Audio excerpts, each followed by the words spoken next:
to another call. So, to end our season 9, I have a very interesting conversation probably lined up for you today. Let me introduce you our guest first, and then we'll get right into it. So, with us today is Nada Harb.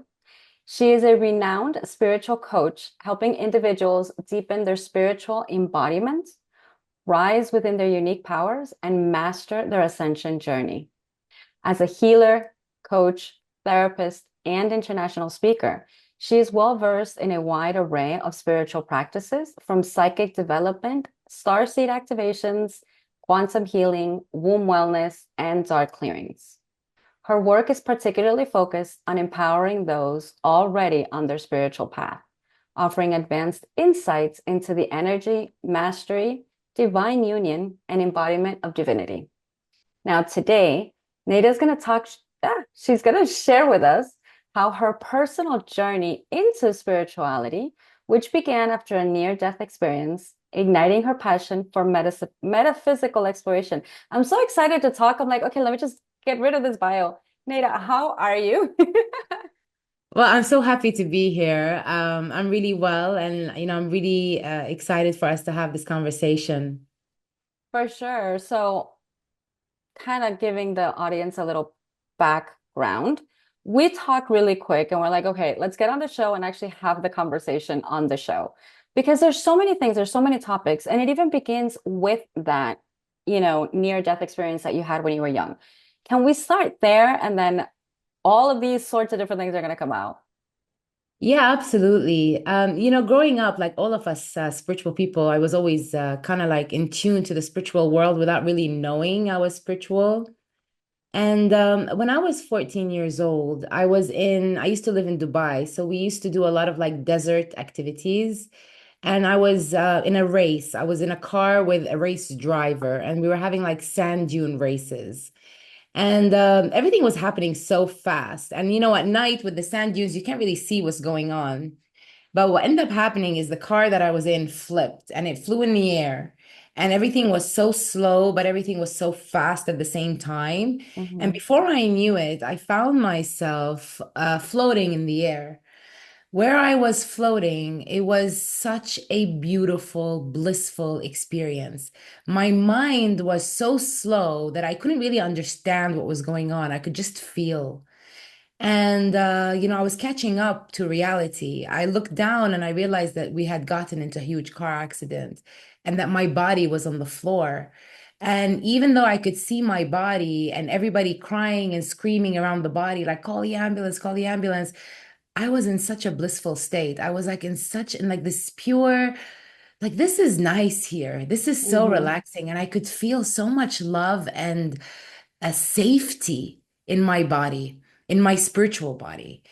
And I looked around me and I was seeing things that my 14-year-old brain couldn't understand back then. Hmm. Because I was seeing a lot of grids around the earth, and I was Hmm. seeing a lot of like different portals that were not so clean. They were kind of dark. But then behind them, I could see more of like Christed energy and angelic energy. But back then, one, I didn't know that I was dead for a few minutes, so I was very confused. Right. But also back then, I didn't have the spiritual understanding I had today to logicalize what I saw. So I was just there in observation. And then I saw the ambulance come, pick my body up, and I'm like, oh my God, I need to go back there. I don't want to stay up here and my body's over there. I woke up in my body. And that was the catalyst for my hunger to learn everything I could possibly get my hands on when it Hmm. came to the metaphysical world. You see, back then, I was telling you when we were chatting, like there was no Google, there was no Yahoo, there was no Chat GPT to ask Hmm. questions, Hmm. right? So when I was asking the doctors, I was like, listen, I kind of saw things. I saw angels, I saw demons, and they're like, you just hit your head. They kept telling me you just hit your Right. head. Right. But that was like my catalyst. Like, all right, I'm going to figure out everything I possibly can because what I saw, what I felt, kind of like expanded me from my humanness. Like, never Hmm. have I ever been the same. Like, since that moment, my psychic abilities were like, it was like my psychic abilities were like on steroids. Hmm. My intuition was so powerful, my healing abilities, like everything just got switched on. Hmm. Okay, so a few things. Number one, super cool. Like when you told me the story, I was like, that is super cool.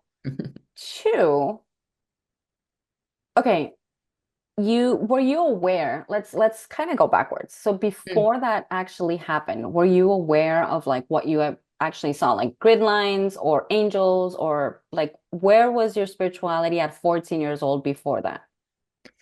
When I was 14, I kind of was intuitive. Like I was an empath, like all of us, right? And I would kind of see beyond the human veil in the sense of people's emotions. Like I could tell if somebody had a smile on their face, but I could tell if they were sad, or I Mhm. could tell if somebody's lying. Like we were all FBI lie detectors, right? Us empaths. Yep. So that was very easy for me. Every now and then, like I would hear like a voice guiding me. Today I know it's Archangel Gabriel, always been around, right? Okay. So I would get like intuition, but I wasn't that open. But I felt that I was different Mm-hmm. from my friends in school. Mm-hmm. I couldn't put my finger on it. I couldn't put a label on it. Mm-hmm. But then that moment, like, kind of like catalyzed everything. Right. I know, and I'm writing it down because so many of us feel different. So many of us feel different and we don't know what it is exactly. Like I will go back to when I was a child. I was very calm. I have a 20-year-old here. Mm-hmm. Fun story. My best friend since high school, we've been best friends for over 30 years by now. My daughter was talking to me about my best friend, and I said, "Honey, remember her and I didn't get along that first year, but then we eventually clicked and look at us 30 years later." And she was like, "You were a bully to her, weren't you?" And I was like, "What?" She goes, "You have the bully vibes. I think you were the bully for her." And I was like, "Are you serious?" And it's the funniest thing because when I was young, I was super reserved. I was super quiet. Always did feel different than everybody else, but it wasn't a different, like you said, you can't put a label on it. You just kind of knew you were different. So for me, I was like, I was just quiet. Like their conversations and their outings never interested me. I was like, there's very few people. Yeah, I really hear you. And, I feel like all of us spiritual people, it's like we come from a different time and space. Mhm. I know this might sound really nuts, all right? But the way I Let me see have it. the way I see it is I feel like our souls have kind of been trained in many different galaxies. So Mhm. we've experienced so many worlds that are much more advanced than Earth. Like Mhm. Earth is so primitive. The emotional spectrum of Earth is so primitive. It's so dense. So we've like all trained anyone that's spiritual or that Mhm. has like any affiliation to like crystals or anything that's woo-hoo on a quantum level, they have activated DNA. Their DNA is not like regular human DNA, and not to Right. put anyone on a pedestal, it's just we're a different breed. Mhm. And because we've lived in all these different civilizations, when we incarnate to Earth, we are different. We just don't know that we're different because we're born to, biological parents. We're trying to fit in. We don't know why we don't fit in. But the reason why I feel that we don't fit in is because our DNA is more advanced. So we kind of don't get the human Yeah. realm until later. Yep. And it Yeah. and it screws with us, quite honestly, because we don't understand. We're trying to fit in. As people, we do what we're told as in conditioning in society, but we have like that inkling inside. It's interesting. And let's put it that way. It's interesting. But now that we're going down that realm, let's talk about star seeds. Let's talk about the different dimensions and the different realms. What is one way that you'll be able to explain what is a star seed for people that are first hearing the term? So a starseed is a person that has a galactic DNA. You see, we have two strands of human DNA, and then we have some people have six, some people have Hmm. eight, some people have 12, some people have 24. The new generation coming, they probably have even more. Hmm. And that DNA, it's etheric, and that Hmm. etheric DNA is non-human. Hmm. So I feel that we have been, when I say trained, I mean literally trained. Like we were witnessing the earth go into a very dark demonic realm. And that's why there's so much like murder and chaos, and there is no harmony on the planet.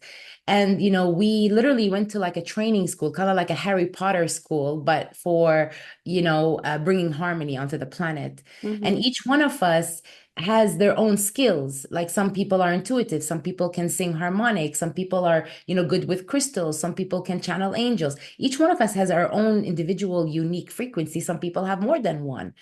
And then after we finished our Harry Potter school or like our galactic school, and most of us have trained in like planets like Andromeda. Hmm. This might feel familiar, even though the brain might be like, what? Like, but it'll Hmm. feel familiar.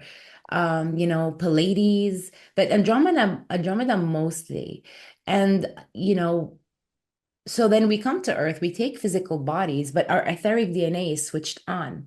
That's why we're all intuitive. That's Hmm. why we kind of see, hear, feel, or know things beyond the physicality. For us, it's normal. But for a regular human that's been incarnating on Earth over and over and over, they won't understand what we're saying. Oh, I Hmm. feel this, or I'm intuitive, because their etheric DNA is dormant, it's sleeping. Yeah. So a starseed is somebody that has had many lives in galactic realities, not like human past lives, Right. and has brought that wisdom, brought that knowledge to awaken it here on Earth and anchor it here so the Earth can have a different frequency and the Earth can ascend. Right. And I love the way you explain it because a lot of the people have heard of we came here to raise a consciousness or to raise a vibration but that's basically what it is. It's bringing that information and that knowledge and that light from those other dimensions which already are love and light and all of those things to bring the harmony here because yeah, I mean, there could be so many different explanations as to why Earth and everybody on Earth has kind of gone down the darker path and there's the chaos and the whole thing and that's like a whole complete reasoning and topics. But the truth is, I think we're all here because we are here. What you just said at the end, we are here to help Gaia. We are here to help Earth ascend in her vibration. And we're coming to help from the inside. And I think that's part of the thing that a lot of people that aren't into the woo-woo, that aren't into the galactic, definitely. I mean, a lot of them are into the woo-woo, but they still can't wrap their head around the galactic. That's okay. We're all doing our part in whatever part and consciousness we're at the moment. And I think that's the most beautiful thing about all of the work that we do. Yeah, absolutely. Like ultimately, we're all quantum shamans, right? So Hmm. even if somebody is not into the galactic world, they would be into the shamanic world. So like the elements and breath work and the body and every bit of it matters. Because we all come with different pieces to the same puzzle, but the Hmm. pieces can't look the same, right? When it comes to us spiritual people, I feel like the most important thing is for us to just be ourselves. Because when we are ourselves, we carry the code in our heart. And then when we are allowing ourselves to be just our authentic expression, whatever that looks like, then Hmm. the code switches on, then that light pillar switches on the planet.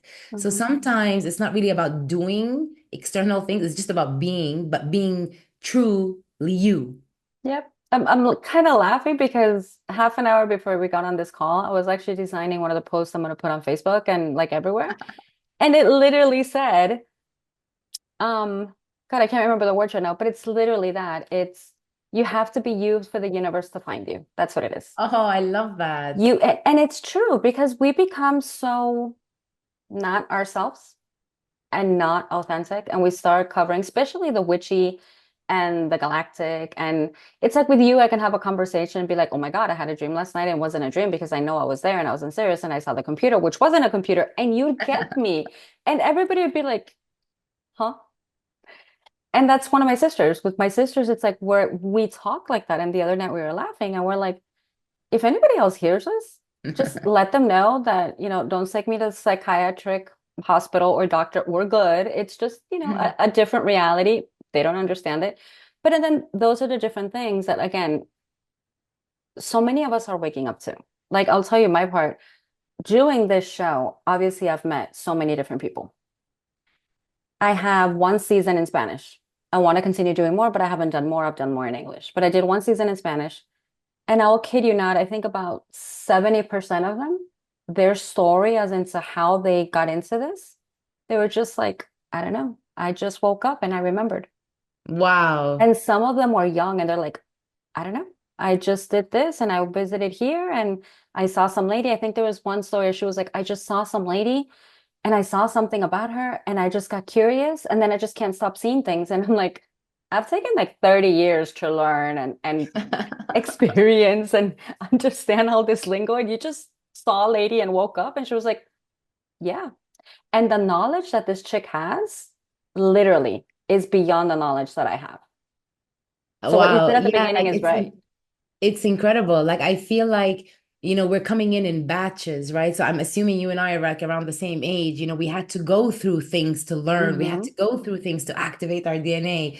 But when I look at future generations or the ones that come after us, it's like they're switched on. And then Yeah. the ones that are coming, they're born switched on. It's just remarkable to witness. Yeah. Yeah. No, those things are, and it's fascinating from our human mind, but our spiritual selves are like, all right, buddies, like your turn, like tag, help, because it's so much of what we have been able to do. Like you said, from when we were younger to now, there's quite the difference. I mean, we're literally Absolutely. talking about all these things in a much more relaxed way. Before everything was like, even if you talked about yoga, it was like taboo. It was like, Yeah. Or like that's if you own the crystal, oh my God, Mhm. you must have like some secret cult. Exactly. And it is like the craziest thing.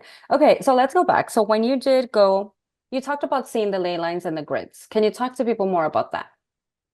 Yeah. You want me to talk about it from my perspective back then or now that I've digested everything? And Both. because I think it's important for people to know what's actually going on. Mm-hmm. Like where I'm at today, it's like Earth is the heart of the universe. Mm-hmm. Kind of like, our heart chakra is like it's the biggest energy center in our bodies. A lot of spiritual people want to focus on the crown. We got to be grounded in our body and Mm-hmm. be in our hearts. Like we have to be heart-centered being.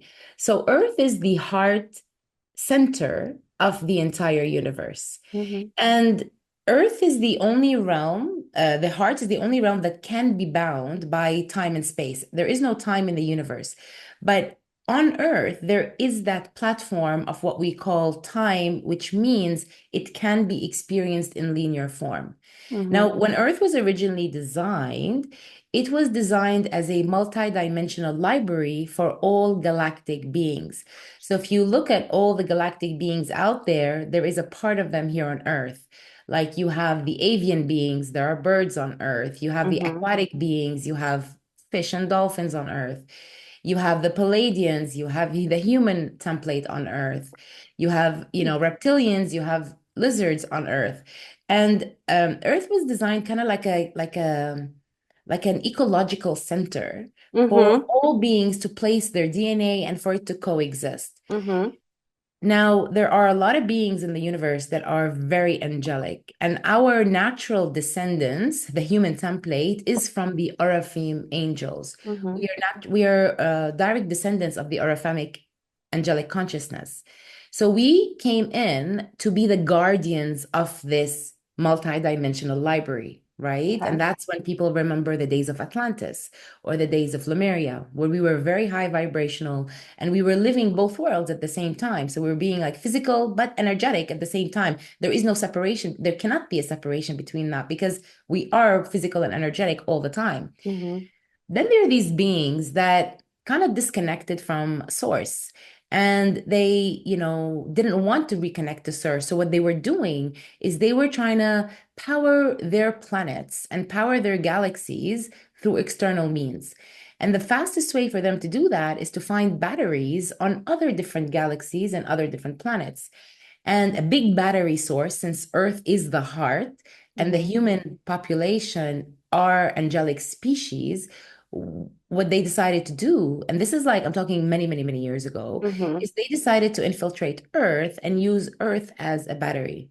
So what they've done, we were all shamanic before, like we were one with nature, one with the elements, calling to great spirit, like we were in our embodiment the whole time. But what they did was they kind of created an amnesia on everybody. It's like a Luciferian spell. They created amnesia that people started to forget. They started to forget their powers, forget their connection, forget their level of consciousness, and just forget. And while they were forgetting, they designed energetic grids around the earth, which we can also call the matrix. Mm-hmm. Because what it does is that it creates a false simulation over the multidimensional library, which is Earth. Am I making sense? So, Yes. so this, I was gonna yeah. say to me, yes, but yeah, no, you're explaining it well. Uh-huh. So this false simulation is constantly projecting into people's consciousness people are aware of it, and a lot of people are not. It will project fear, it'll project anxiety, like whatever weak point a person has, it kind of works like an algorithm. Like Instagram, you talk about cats, next thing you know, all around Right, Instagram is cat food, cat clothes, right, adopt a cat. They just know. right. So this matrix grid acts as an algorithm, and it Mm-hmm. picks up on the energetic blueprint of every person. And whatever weak point they have, it will use its algorithm to project more of that. Now, Mm-hmm. it's very important for people to know this, especially if they're on a healing journey, because once I understood this, half of the things we heal are false because it's projecting those fears. It's True. projected, it projects anxiety. And especially when people reach a higher frequency. Like they don't want us to, Mm-hmm. claim our sovereignty and live in Mm-hmm. that God state. So you'll notice that whenever somebody feels like, all right, I'm feeling I'm source, before you know Blam. it, they go through a Mm-hmm. dark night of a soul. Mm-hmm. That's a false dark night of the soul. That's the projection of the matrix. Or you'll find that when, this happens a lot, and I really hope, this message spreads with these people. Like whenever a person meets their divine twin and they're in divine union and they're experiencing really beautiful love, that love frequency is going to trigger the algorithm. Like, no, we got to bring them back down. So it'll Mm-hmm. create problems, it'll create fights, Mm-hmm. and then they'll separate. So that's the grid. Now the grid is placed. So you have the earth, you have the grid, but like the grid is in between the original grid of earth, which is Mm-hmm. the Sophianic Christ grid, which is the angelic grid. So we got to disconnect from that matrix grid and reconnect our consciousness just to God, because Mm-hmm. that matrix grid is going to constantly create distortions and illusions. Right. So I have a few questions for you. Let's get technical. Okay. More. Okay. So the way I explain it to people is kind of like that grid is like a shit, now I lost the word. Holographic. So Mm, it's like a holographic projector. If we're fearing this, that's why so many people talk about you bring about what you're thinking of, what you're fearing of, mostly because it's a frequency. So they pick up on the frequency, and for me, it's they holistically give you more. Question number one is, how do we know? Because you said it's a false night of the soul. How do we know if it's false from reality? In my words, if everything is love, everything that isn't should be the false. But when we're in it, we don't notice that. So how yeah. would we notice? Yeah, I love that you're saying that because, also like I find that, a lot of people are so afraid to say a specific word or to feel something because they're so worried that they're going to manifest more of Right. it. But the truth is, God would never do that. Like Mm-hmm. God would never see you in pain and be like, "Oh, you're projecting pain, you're feeling I'm going to give you more pain." Or Mm-hmm. see you in scarcity, cancel that it's Mm-hmm. you, but somebody in like Mm-hmm. scarcity and they really want some wealth. God's not going to be like, "Oh, you vibrating scarcity, you're going to be poor forever." Mm-hmm. God's not going to do that. Mm-hmm. There's only an Except that's the God they've taught.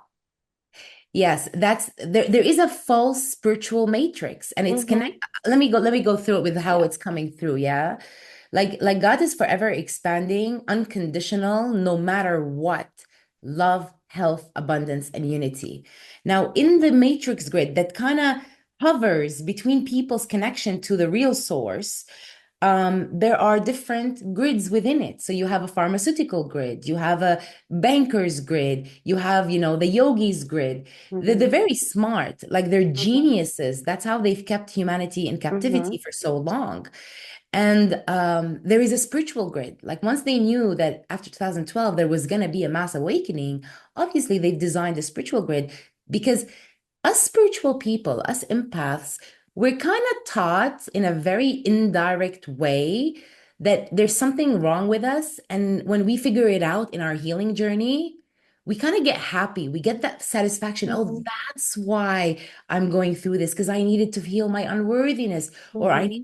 I needed to heal whatever, my mom trauma, my dad trauma. Mm-hmm. Like we are unconditional love. And when we can either live our life constantly healing our worth to become that, or we can disconnect from the false grid and Mm-hmm. acknowledge and remember and embrace our divinity. And then there's nothing really much to heal other than like small bits and pieces every now and then. So a lot of the dark nights of the souls, they're just demonic interference. It's demonic, attacks, but they're attacking on fifth dimension or sixth dimension energies that people aren't aware of it. I would say for people to know the difference, it's so important to know yourself. Like it is probably the most important thing. Like know yourself so well, because if you are so aware of your own thoughts and your own emotions and your body is very clean, so it's not getting the fluoride, it's not getting all the Mm-hmm. gluten, the sugar that's gonna, really screw up your gut. Like if your body's clean, you'll be very alert. And then when you're alert, you know yourself very well. So it's very easy to realize, oh, there's a projection coming my way. I'm not Mm-hmm. gonna buy into that, you know? Mm-hmm. And the matrix grid has its soldiers. Like there are beings everywhere on the planet, and they hang out in big hubs like airports, bus stations, like where they know there's going to be a mass amount of people, and they're just projecting, and while they're Yeah. projecting, on the other hand, they're collecting energy. So they send in fear, a person goes into fear, boom, they take that energy, send it back to their planet. It's like this Mm-hmm. whole weird game happening behind the scene. Yeah. So I'm going to share something with you which is interesting, which happened to me last week. Okay. Um, Really quick, in our talks before, you know that I see things and I've been connected to things since I was little. So I had a something consciousness dark stand here to my left in front of me that day. I was like, this is so interesting. Like it wasn't it wasn't a one-time he, because sometimes they will show up as a just, one person and like boo, like scare you or do shit. But it's been so many years that it's like, there you are again. Like, okay, You go get, away. yeah, Like yeah. whatever. But last week's was super interesting because it was the shape of a man, to say it was like a silhouette, but it was a consciousness. It was a we. It wasn't, Yeah. and number one, the energy did not change. I know what it was, but I felt nothing. Yeah, neither good or bad. I just, oh, it's standing there. Just like me saying, oh, I have a cup. Like literally it was just like, oh. Mm. But he looked at me and he came, or they came literally to tell me we did our part of the contract. Mm. And I looked at them and I was like, give me more. Like what in their head was the contract? Like I didn't want to say it in case it was a different. And I'm like, give me more. And he's like, we, meaning the dark, the devils, all that other opposite of love and light. He goes, we were in your life because we had made a contract with you that we would help you find your own power. And in Mm. order for you to see the possibility of what is possible on this side, you know what's possible on the other side. So you're welcome. But it was kind of like my deal's done. It was, and I just looked at it and I was like, that is so interesting. I was just like, huh, it was so interesting. Super Yeah. interesting. That's beautiful though that your contract and the affiliation is completed. Yeah, they're probably like observers, right? They're like, when somebody has to go for like duty, you have like the common human that just gives them the judge's announcement that they have to Mm-hmm. go to court. Because not all like dark beings are evil. Some of Right, them are just working. They're right, doing their job, right, right, Like they don't even like their job, but they just right. have to do it. The shitty But job, right. yeah. And it's amazing that it's amazing how intuitive you are, because yeah, like some of them are a collective, but then they have to present themselves in a way our brain understands it. So it's Exactly. like that's so cool. Yeah, and it was funny because it was that. It was like I could see the silhouette of a person, but I knew it Mm, wasn't. So it was like, huh. But anyways, so that is something I want to talk about because yes, there are angels, there are devils, but like you just said, they're not really that evil. Everything for me, everything in the universe, in every dimension, everything plays a role. Because there's light, there has to be dark. Science can prove that. If we put something, there will be a shadow. I mean, literally, there's duality, there's everything. But when they start mixing in with the matrix and the grid and literally projecting back our fears at us so that we won't ascend and we won't grow into that power, my own mind is thinking there has to also be a reason for that, I higher up agree with than you. them. Like you're speaking like the top highest truth, and I completely agree with to that. Like at the end of the day, we Hmm. are in a galactic war. There's dark, there's light, there's Hmm. Lucifer, there's God, or not God, no, Lucifer and like angelic beings. But at the end of the day, none of this is real. Hmm. We're in a simulation that's not even a simulation because we're in a dream, but we're not, and we don't even exist, Right, right? right. So yeah, like if on that level, absolutely, because everything is God's design and Mhm. everything is part of the divine design. So for the matrix to have the ability to put the grid, there Right, must be a divine design behind that. right. 100%. Yeah. Yeah. Yeah. And again, it's okay. Original source, God, whatever we want to call it, the original thing. Listen to me, the thing. He decided, or it decided to experience, but in order to experience, it has to break itself to be able to have something to experience with. And then fast forward, all these little puzzles of us are little breakoffs and breakoffs and breakoffs and breakoffs. But his original thing was to experience all the experience. So we are experiencing as part of the divine plan, which is what sometimes as humans we get the hiccup of how can this be part of the divine plan? Well, everything is because God or source or universe, whatever it is, wanted to experience what it is to play the angel and play the devil, what it is to play the mom and play the dad, what it is to play this or play this. All of these different roles have a meaning so that we can complete that puzzle and feed back all the information to source.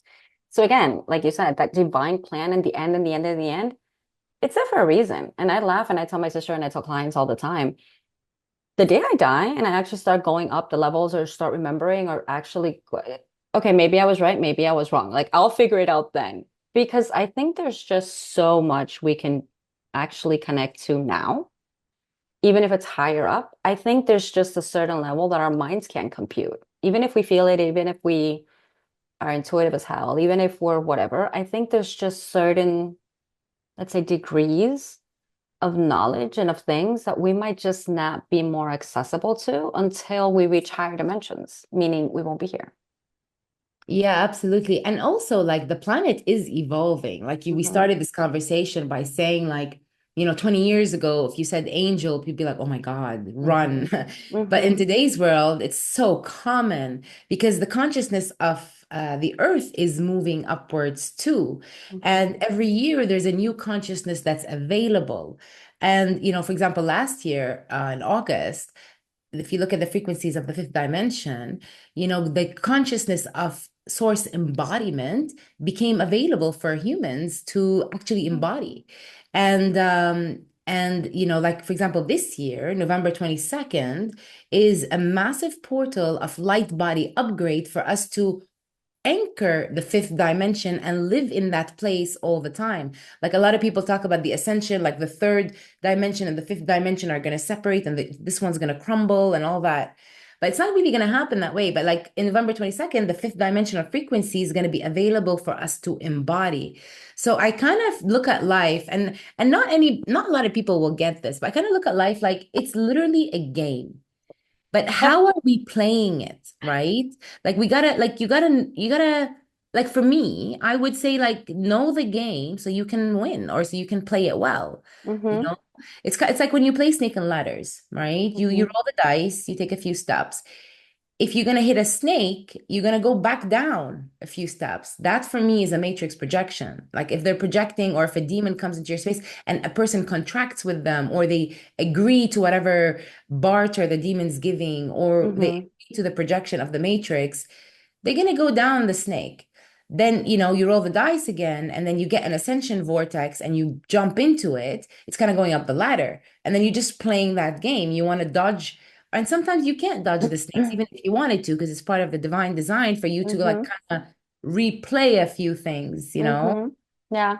It's funny because I also explain it like a video game. I'm like, I'm not a gamer, but I swear it's like a video game. It's like It this is really all is. holographic, it's all programmed. we have programs in our own head called subconscious and programs that we run and blah, blah, blah, blah, blah, blah.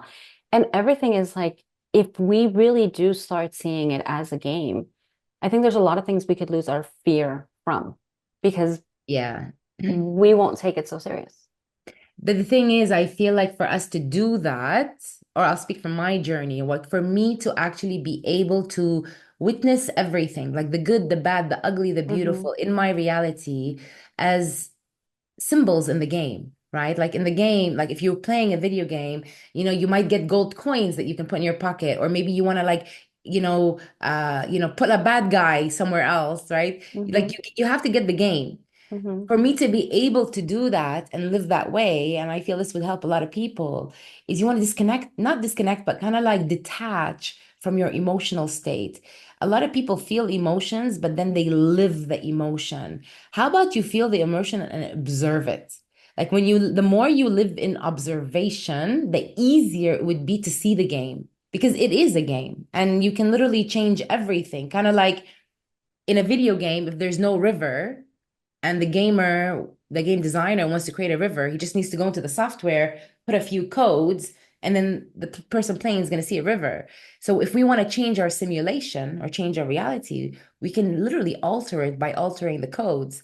But we can't be too invested in, so it's Yeah. the attachment, right? You Yeah. gotta get go of the attachment. Yeah. And that's not easy to do. Like we're not even saying that's easy because it's possible and it's more than doable, but it's getting there, right? It's getting to become that observer and become not attached. Because I think you nailed it in the head with that.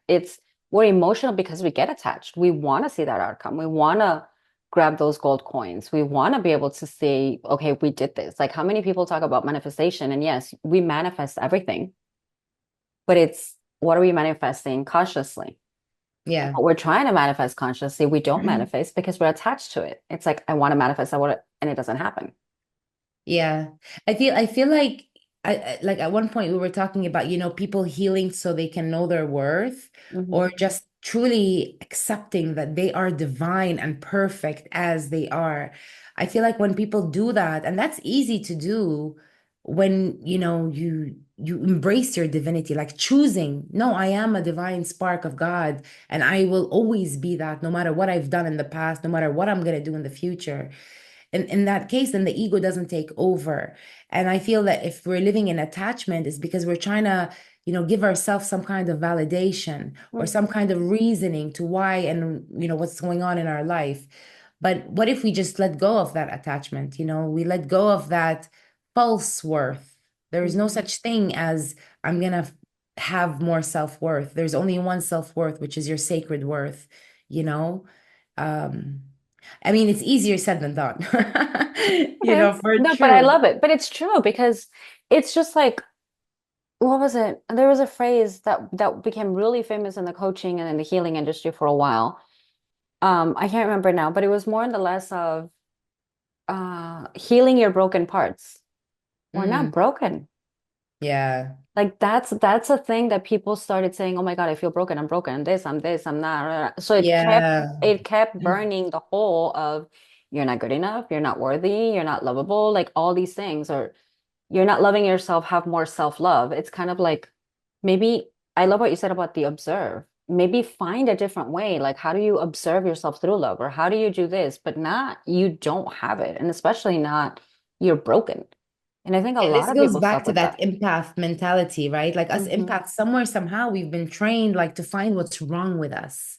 Then we Hmm. can justify why we were ignored, abandoned, abused as children. The only reason we experience those is because our families, they come from a very primitive emotional spectrum. We come from a very advanced emotional spectrum because we come from different planets. Hmm. There's nothing wrong with us. There's nothing even wrong with them. We just Hmm. operate in different bandwidths. Yes. You know what I mean? Yes. And I think that's also what happens because I shifted a little bit. That's also, we're kind of running out of time, but I want to say this because there are many people that, for example, I know that you work with couples. There's a lot of people that one of them would awaken, and then they're trying to push the other one to awaken. No, everybody's at their own timeline. Everybody's at their own thing. And I think that's also something very individual in a way that we all awaken in a different sense. But then how do you see it when you guys work with couples? Because Do both come in already more connected, or is one more than the other, or how is that? Couples is a very interesting dynamic because if people want to live in true harmony and true alignment, then the relationship is to be of service to one another. Like every man has a divine role towards his woman, and every woman has a divine role towards her man. And basically they don't need to both be awake, but they both need to be willing to want to have consistent harmony. A lot of people are addicted to trauma, they're addicted to drama, they're addicted to fights. They want to just prove to themselves that, I'm not lovable for some strange bizarre reason. And I get it because, like, I've been on this journey for so long, but I do get it because at one point I used to be that person too. But they don't both need to be awake, but they both need to have the willingness to want harmony. There will be a Mhm. healing that they're going to go through. There going to be awareness that they got to activate within themselves and, embody different practices because our parents and our ancestors were taught to be in relationships out of survival. Like, oh, he has a good job, check. He can provide for me, check. She can cook, check. We will work together. Mhm. It's a survival. Like, can we make it? But in Right. today's world, we're all looking for a soulful connection. We're looking for something deeper, something more meaningful. So then we got to be safe, being so vulnerable, knowing and trusting that we're going to be held by our partners. So Mhm. it's a whole different dynamic. I find with what you said, which was so interesting, like people trying to push things on their couples, on their partners. Mhm. Let's take that a bit more. Like even people that are awake that want to push it on their friends that are not Mhm. awake, or Mhm. people that are, successful or they're in their coaching, they want to push people to start their own businesses. I found on my path that if we just choose to see everybody from the light of appreciation, like I see you right now, like we just met like, a couple of weeks ago, but I Mhm. see you right now. And if I could just find that instantly, that one thing that I'm going to really appreciate about you, then there's nothing for me to ever change, fix, adjust, edit, or even judge about you. Mhm. And I find that the seed of appreciation, it doesn't have to be huge. It's like, oh, I appreciate she's kind. I appreciate that, they're caring. I appreciate they're generous. When we live in that state of appreciation, one, we manifest a better life. But two, there's no one to change around us because you see the divine perfection in everybody. Right. And it's that same thing because it's everybody's a mirror of each other. And it's Yeah. kind of like what we see in the other person and we want to change, fix, and do that. Number one, it isn't our place. But number two, if we're seeing it, it's because there's something in us, not in them, that Yeah. we want to change. And I love that you said that because it's true. It could be the smallest little thing and you just focus on that. Like I know Mm, somebody that said we were talking about trust and safety and like all those things. And he's like, everybody has my 100% full trust until they lose it. hmm And for me, that was such an interesting way to see that. And I was like, I was raised as in people are scary. Don't do this. Don't tell everybody your secrets.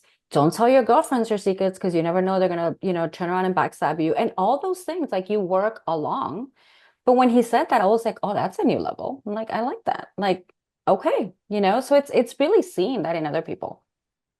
Honey, Yeah, thank you. That that's Sorry. so no, that's so beautiful because we are raised with the wounds of the planet, like the Yeah. sister wound. I was raised the same, like don't tell women they'll be jealous of you. Yeah. The brotherly wound. There's a lot of wounds. So then we come into awareness, that's the whole healing journey is bringing darkness into light or Mhm. unifying. So there's no more separation between the self and the higher self. But I love what you said about the mirrors. I actually wrote a song a couple of weeks ago, and I'm not going to sing the whole song, but the last verse goes like this. We're all mirrors of ego and divinity because God created life for me to bring me into unity. Nice. Yeah. Very nice. Yeah. Okay. You probably wrote that when we met. No, I'm kidding. All right, honey, I know we're running out of time. Where can people connect with you guys? Where can they go? There's so many different topics, and I know that you guys do offer like different things, but there's so many different ways that they can reach out to you for. What's the best place? The easiest place is to just go to our website. Like on our website, people can branch off into our Instagram, into my podcast, into our books, into our all our freebies. We have so many freebies from meditations, ebooks, webinars, masterclasses, whatever you name it, on Mhm. different topics. And the website is divinegreatspirit.com.